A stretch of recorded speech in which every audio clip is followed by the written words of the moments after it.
Hoy no voy a predicar o compartir un sermón expositivo como la mayoría de las veces lo hago, que es a partir de un texto bíblico comenzar a mirar y a meditar en lo que Dios puede decirnos en esta mañana, sino que vamos a partir a raíz de una necesidad, de una realidad, de una inquietud que ha surgido en estos días y que nos abarca a todos, tiene que ver con la vida de todos los días de cada uno de nosotros. Si usted todavía no se ha enterado, es bueno que como cristianos, aparte de leer la Biblia, también leamos las noticias, escuchemos las noticias, busquemos cuál es la realidad en la que estamos viviendo. Lo peor que puede hacer un cristiano es solo leer la Biblia y aislarse del mundo. Porque el mismo Jesús oraba al Padre diciendo: no te pido que los quites del mundo, porque ellos son del mundo, están en el mundo. Debemos ser sal y luz en el mundo en el que estamos, en el lugar en el que estamos. Y para poder ser sal y luz en las circunstancias que vivimos, debemos conocer la realidad en la que estamos viviendo. Y a veces también nos sirve porque nos damos cuenta de que no estamos solos en medio de los problemas. Porque cuando uno tiene un problema, cree que solo a uno le tocan todos los problemas, uno tras otro. Por eso, al poder leer lo que está sucediendo, también podemos entender la realidad de cada ser humano en el tiempo en el que vivimos. Pero no solamente vamos a hablar de un tema que tenga que ver con la actualidad, algo que estamos viviendo y discutiendo, sino buscar en la palabra de Dios, buscar en las Escrituras, buscar en la revelación de Dios esa luz necesaria sobre el tema y sobre nuestra manera de pensar y sobre nuestra manera de vivir. Porque de acuerdo a lo que pensamos es lo que vivimos. De acuerdo a la manera que pensamos de Dios, es la manera en que actuamos delante de Dios. Si conocemos a un Dios Padre, vamos a actuar como hijos de un Dios Padre. Si conocemos a un Dios que está allí arriba mirándonos para castigarnos, vamos a actuar y vivir de acuerdo a ese tipo de manera de pensar de Dios. Por eso necesitamos ver en las Escrituras cuál es la luz que su palabra tiene sobre determinados temas y también sobre nuestra manera de pensar y nuestra manera de vivir. En estos días, a raíz de la decisión que tomó una chica, a ver si digo bien el nombre, Brittany Maynard, no sé si lo leyeron, y si no, búsquenlo allí, pero vamos a pensar un poquito. Esta chica es una chica de 29 años, que decidió ponerle fecha a su muerte, y se reabrió así la discusión sobre el tema de la eutanasia, el derecho a una muerte digna. Como les digo, a ver si está la fotito allí, dale el seguidor. Esta es la chica. Tiene 29 años, en el mes de abril le diagnosticaron un cáncer terminal en su cerebro y que los médicos no le dieron más de 6 meses de vida, y por propia decisión y apoyada también con su familia, su esposo y su padre, se movieron de Oregon a California, porque California es uno de los 5 estados en los Estados Unidos de América donde la eutanasia es legal, es una práctica legal. No la están obligando, es ella la que toma esta decisión junto a sus familiares, y sus familiares están de acuerdo. Y necesitan la asistencia de médicos para que le provean 2 pastillas que ella misma debe tomar, y de esta manera poder dejar de sufrir el dolor que pasa a través de esta enfermedad. Noviembre 1, el día de ayer, fue la fecha que ella eligió para morir en su cama con música suave junto a la compañía de su familia.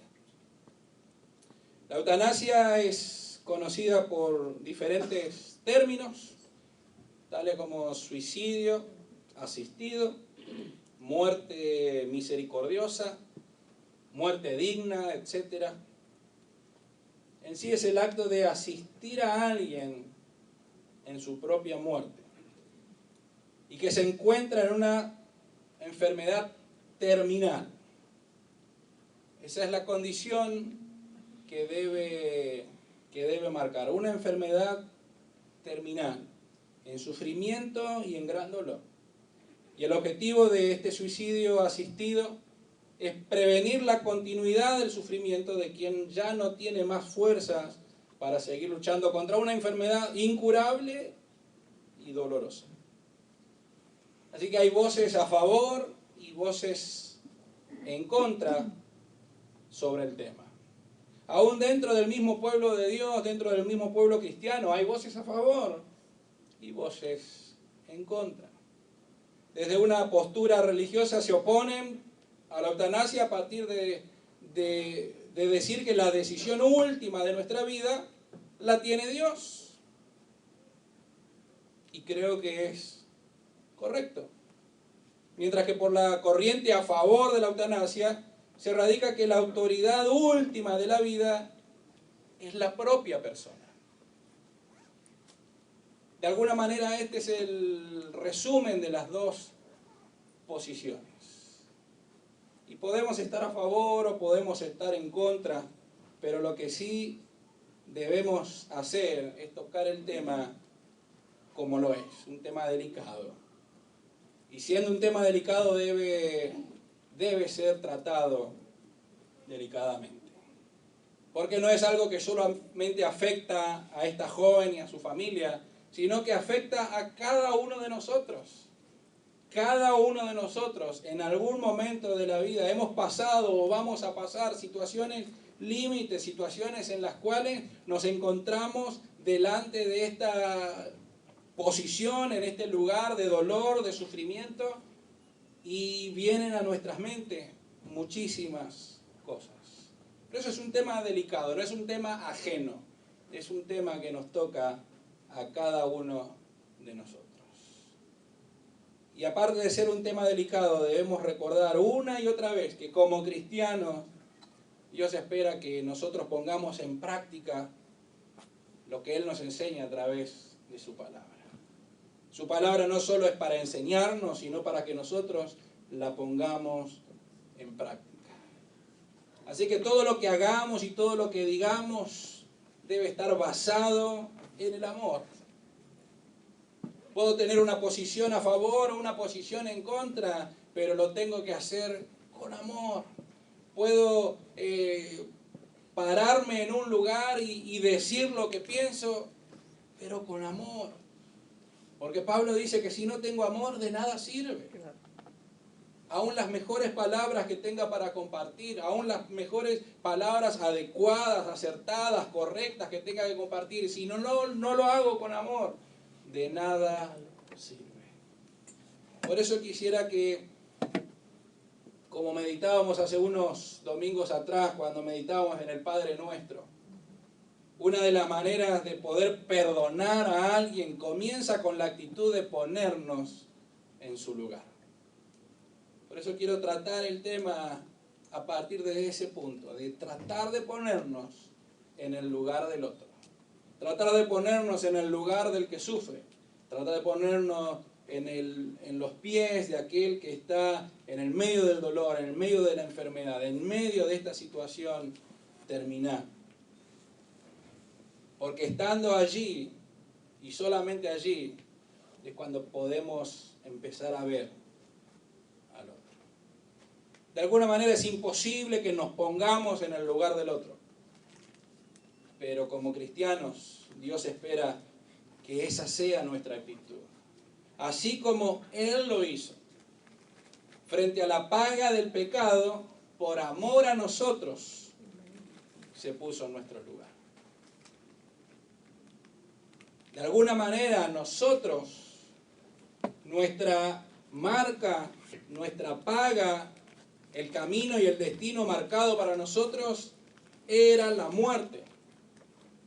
Y por amor a nosotros, Cristo ocupó nuestro lugar. Y ese es el tipo de actitud que un cristiano ha de tener.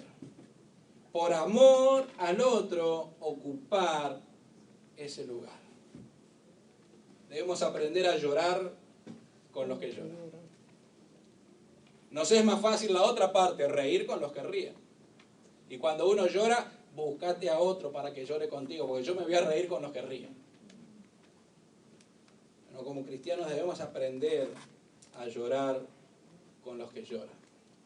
Y aprender que nuestra tarea es acompañarlos en el dolor y no necesariamente predicarles en el dolor. Es notable que lo que Dios nos deja a nosotros y la promesa que Cristo Jesús hace es que cuando yo me vaya, dice Jesús, ha de venir ¿quién? El Espíritu Santo. ¿Y cuál es el nombre que tiene el Espíritu Santo? El Consolador. ¿Qué significa el Consolador? El que está con el que está solo. No es el que predica, no es el que habla, no es el que está al lado, el que acompaña, el Paracleto, aquel en el cual uno se sostiene. Esa es la presencia de Dios real de todos los días con cada uno de nosotros.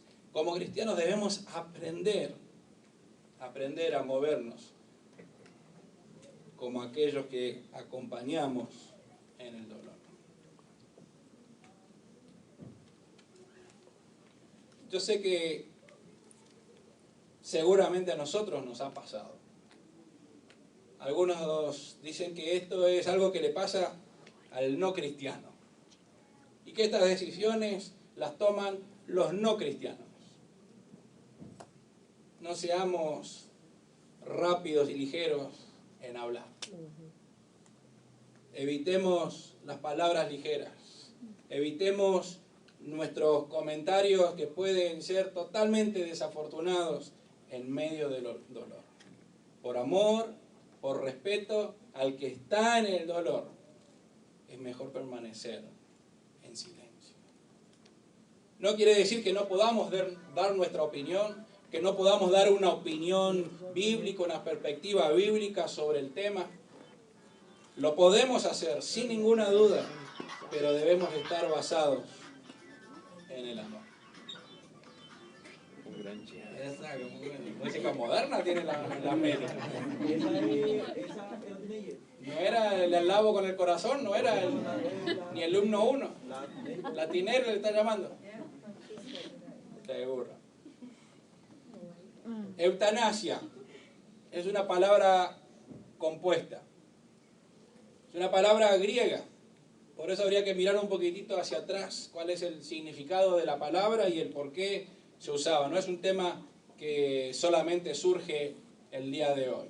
Eu es bueno y thanatos es muerte.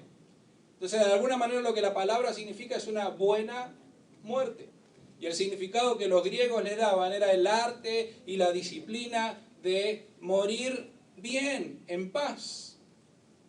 Pero con el tiempo esto se fue transformando en lo que tendría que ver más con una práctica de causar la muerte sin dolor, que son dos cosas distintas. Una es el aprender a morir bien, dignamente, el morir en paz y completo, conocido como uno diría, una muerte digna, y otra cosa es cuando se comienza a causar la muerte sin dolor.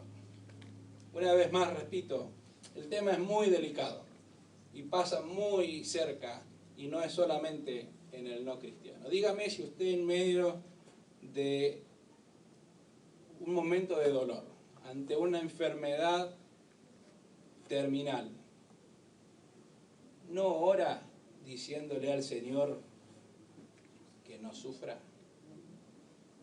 Esa fue mi oración con mis abuelos. Señor, que no sufra. No es lo mismo que pide aquel que está en dolor y sufriendo. Como cristianos tenemos una ventaja, que podemos pedirle a Dios, pero no estamos pensando lo mismo que el otro. No estamos pensando de la misma manera de poder tener una muerte digna. ¿Por qué tener un dolor? Y no solamente con el terminar el dolor, sino con el alargar la vida. Tanto una como la otra. Por eso se mencionan distintos tipos de eutanasia. La eutanasia involuntaria. En ese caso yo creería totalmente que es un asesinato, ¿no? Porque involuntaria es que la persona no quiere morir y se lo causa. Pero está la que se llama la eutanasia voluntaria, que es la misma persona, el mismo paciente el que pide terminar con este dolor. Como le dije, tiene que ser un caso de una enfermedad terminal, ya desahuciada por los médicos, como el caso de esta chica que el día de ayer decidió terminar con su vida. Está sufriendo y quiere dejar de hacerlo, porque el dolor es intolerable.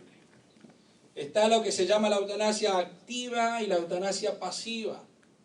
La eutanasia activa es aquella en la cual se le provee algo para la muerte al paciente. Como es el caso de esta chica, 2 pastillas que ella decide tomar en un momento. De la manera, nadie se lo puede suministrar, es uno mismo el que lo está haciendo. Pero también está aquella que se llama eutanasia pasiva, que es cuando no se le provee nada al paciente, pero se retira aquello que está manteniendo la vida cuando ya no hay tampoco ningún tipo de posibilidades de seguir adelante. Muchos de nosotros hemos pasado situaciones similares y la decisión no es fácil. Y como cristianos muchas veces nos pesa más aún diciendo, bueno, ¿qué dice la Biblia acerca de la eutanasia? ¿Qué dice la Biblia? ¿Qué dice la palabra de Dios acerca de este tema? Y la verdad es que la Biblia no habla específicamente de la eutanasia. No la menciona la eutanasia en ningún momento a lo largo de sus 66 libros. Pero sí toca y habla, menciona temas relacionados con ella.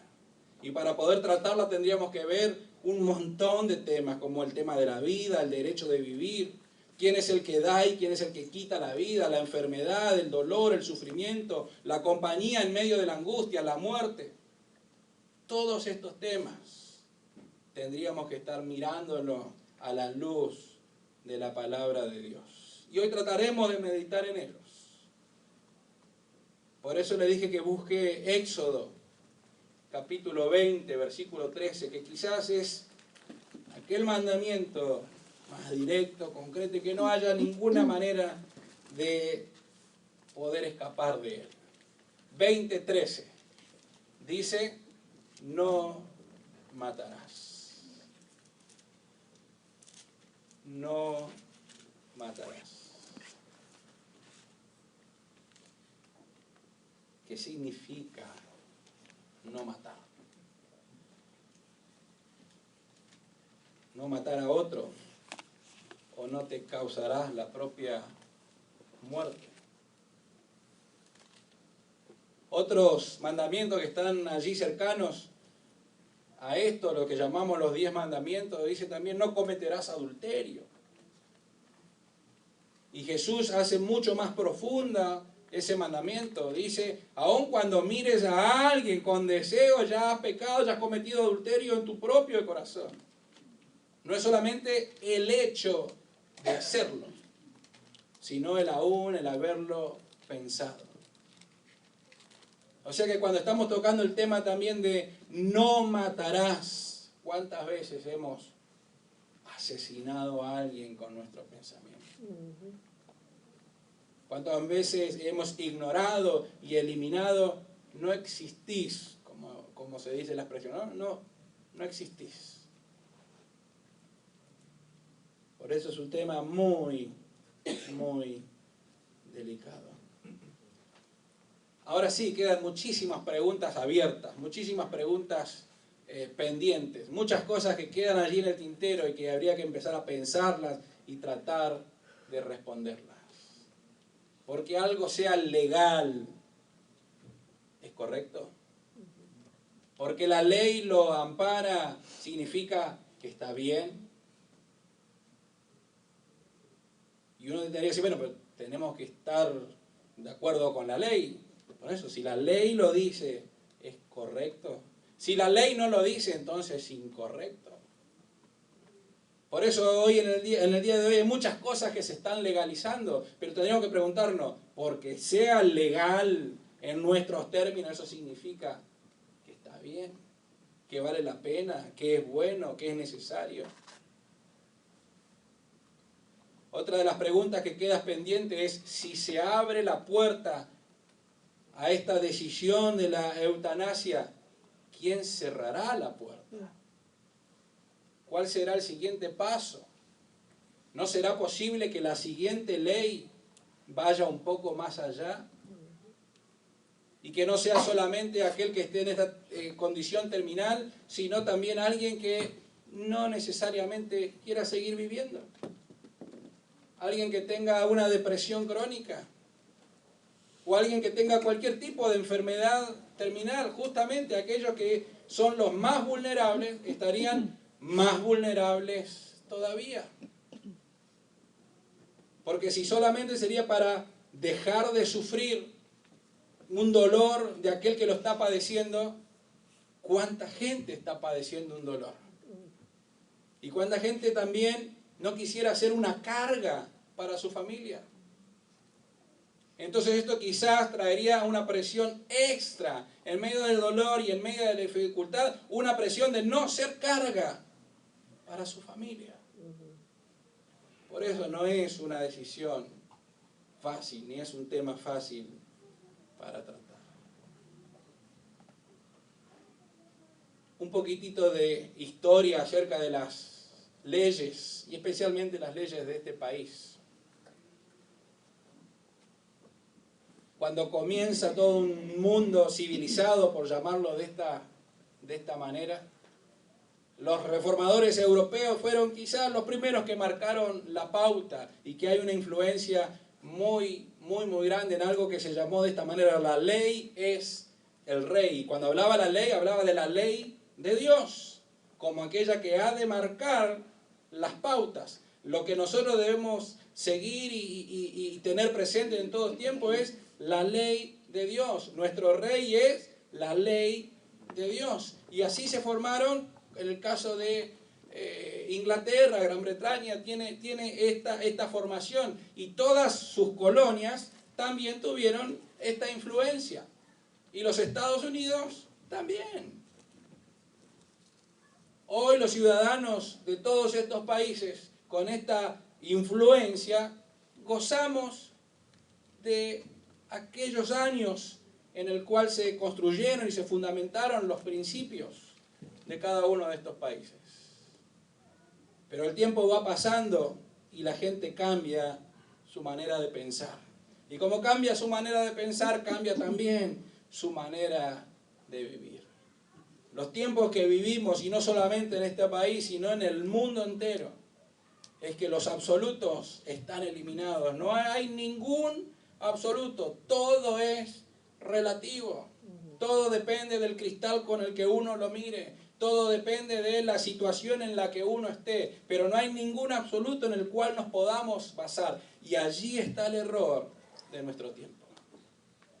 Si queremos que las cosas cambien, que la situación se revierta, tenemos que volver a pensar distinto.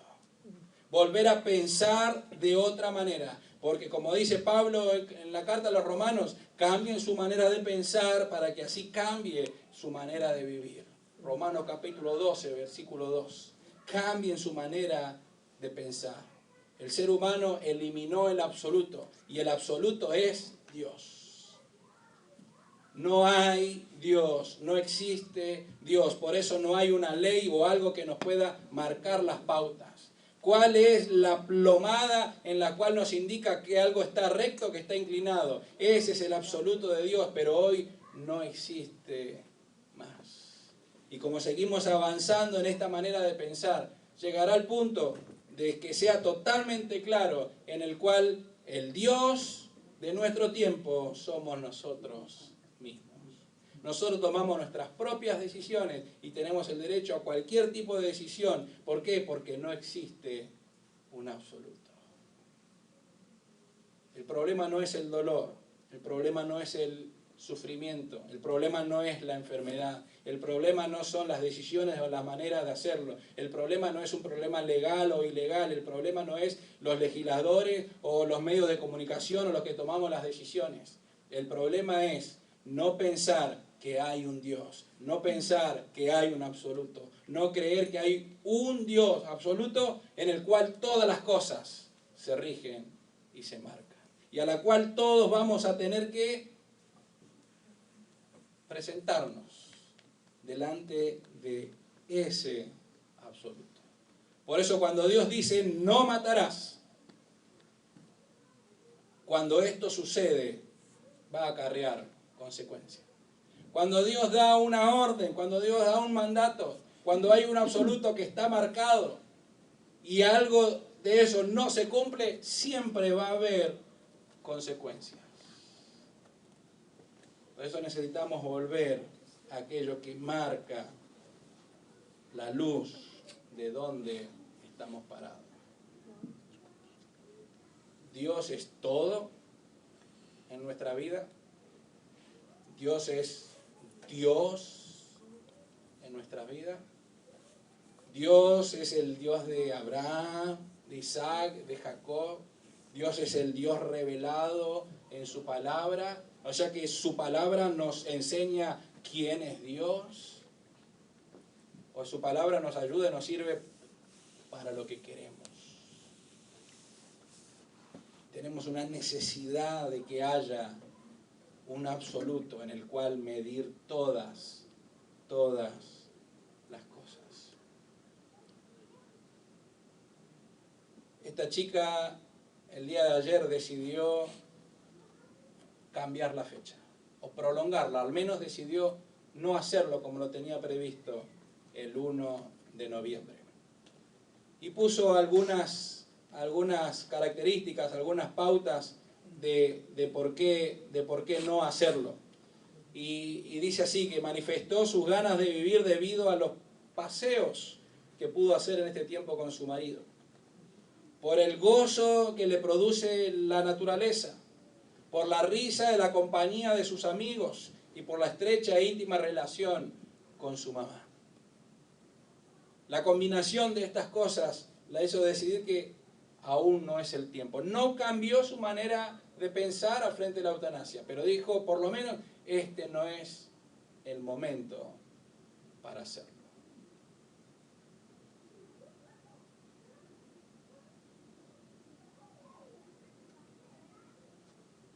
¿Qué haríamos en una situación similar?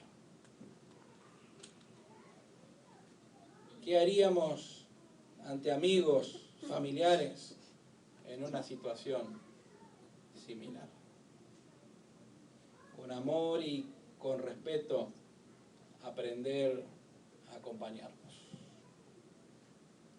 Aprender a estar con ellos. Aprender a saber cuáles son nuestras responsabilidades y cuáles no lo son. Los medios de comunicación juegan un papel preponderante en el tiempo en el que vivimos.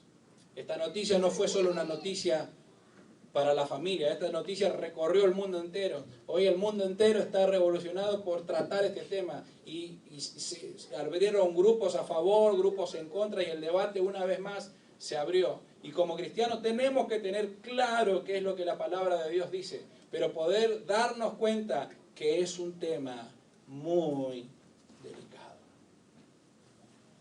Darnos cuenta que nosotros también vamos a estar en ese lugar. ¿Cómo enfrenta uno y otro? Los cristianos tenemos una ventaja. Pero esa ventaja de conocer a Dios no nos da derecho de golpear y causar mayor dolor a aquel que no lo tiene.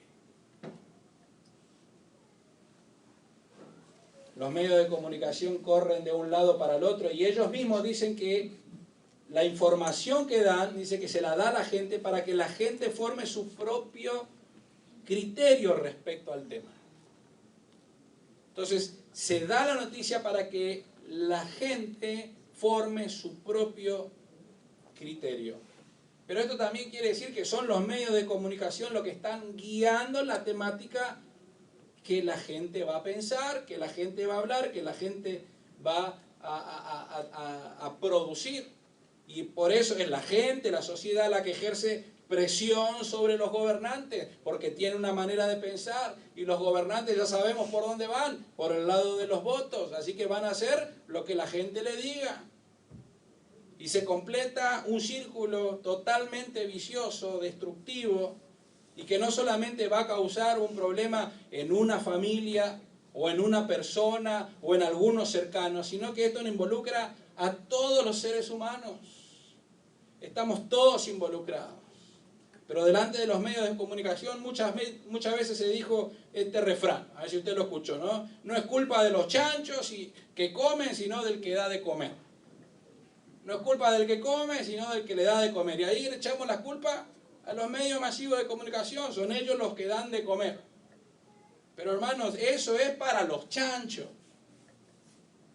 Nosotros como seres humanos, que no somos chanchos, que debemos pensar, que debemos razonar, que tenemos esa característica, que ese es el regalo y la virtud que Dios nos dio. Nosotros que pensamos y razonamos, tenemos la responsabilidad de comer o no comer. La culpa no es del que da de comer, la culpa es de nosotros qué comemos y qué no comemos. El control lo tenemos nosotros en la mano. El control lo tenemos nosotros en decidir qué hacer y qué no hacer. Pero sin duda que no es tan fácil como decir apago el televisor, porque la temática sigue igual. Pero estamos inmersos en una sociedad que se mueve de esa manera. La Biblia dice que el amor de muchos se enfriará. El amor de muchos se enfriará. Las decisiones y las acciones que tomamos son por amor.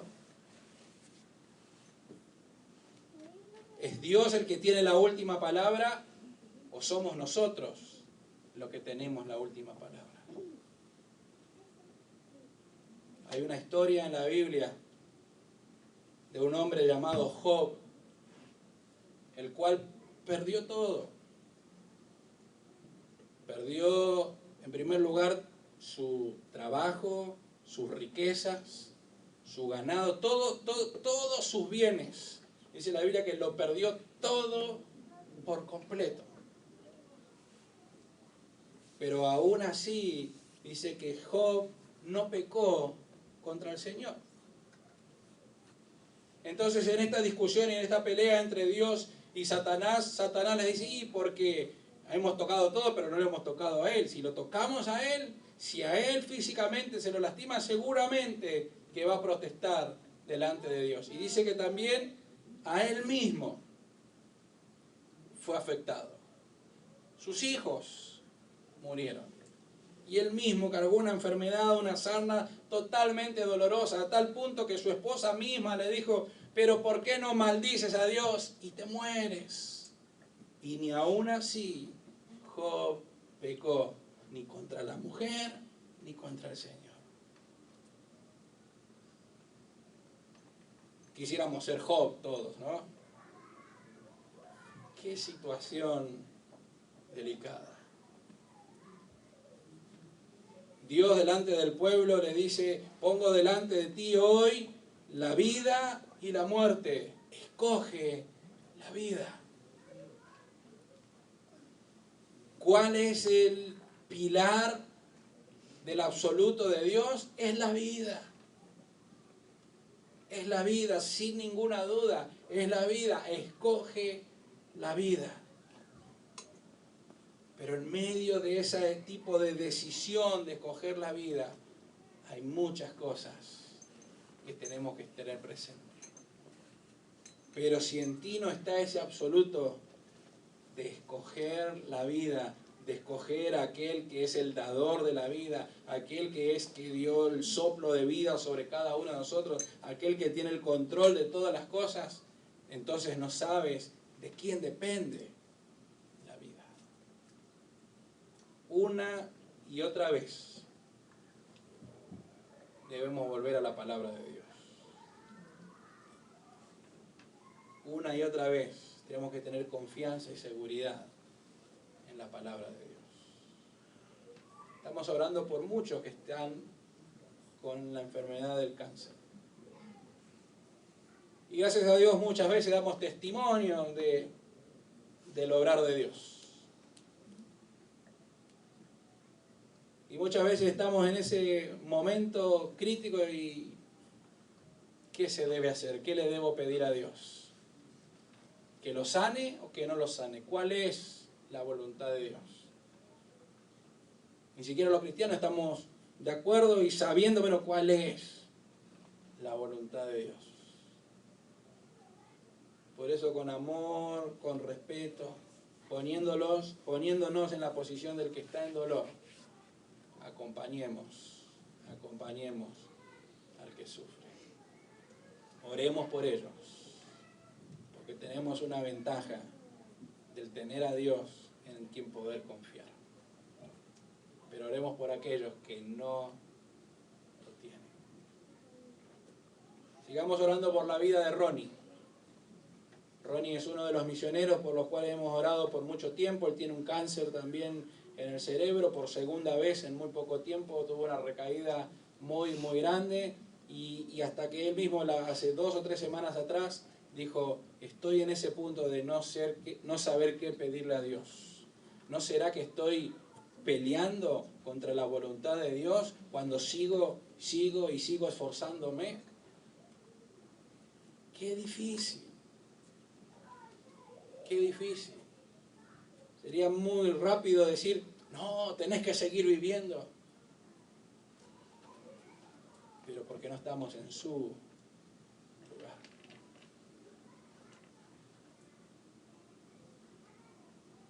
Sigamos orando por él, sigamos orando por esta chica, por su familia. Porque el dolor es real, las decisiones son reales. Pero lo que suceda ha de afectar a todos nosotros. Como iglesia debemos recordar una vez más que el mundo está como está, no por culpa del mundo, sino porque la iglesia no está como tiene que estar. Porque como iglesia hemos escondido muchas veces la luz en solamente un lugar muy chiquitito adentro de casa. Yo quiero invitar a que inclinemos nuestros rostros y que en oración podamos decirle a Dios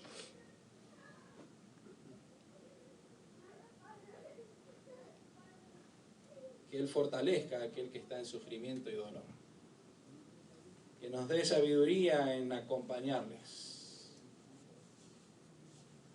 Pero que también nos dé la sabiduría y la claridad que necesitamos tener como hijos de Dios para ser sal y luz en los tiempos que vivimos. Y aun cuando enfrentemos las situaciones difíciles en nuestras propias vidas, en nuestra propia familia, podamos tener la confianza firme y segura en este Dios que está con nosotros. En medio de un sufrimiento que no entendemos, la escuela del sufrimiento que Dios nos hace pasar.